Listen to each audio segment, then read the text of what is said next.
એક દિવસ બિંદુ પોતાની પત્ની ચંચુલાને પરપુરુષ સાથે ભાળી ગયો અને પરપુરુષની બે જણા સાથે બગીચામાં કે બેઠા હશે, રમણ કરતા હતા અને બિંદુ જોઈ ગયો એટલે ઓલો પુરુષ ભાગી ગયો, પણ બિંદુકે પોતાની પત્ની ચંચુલાને બહુ મારી.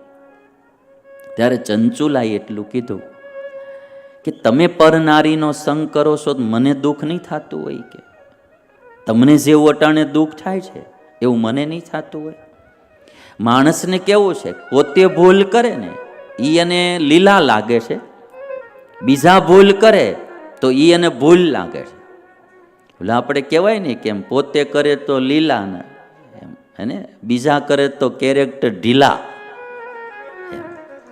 પોતે કરે તો લીલા, બીજા કરે તો કેરેક્ટર ઢીલા.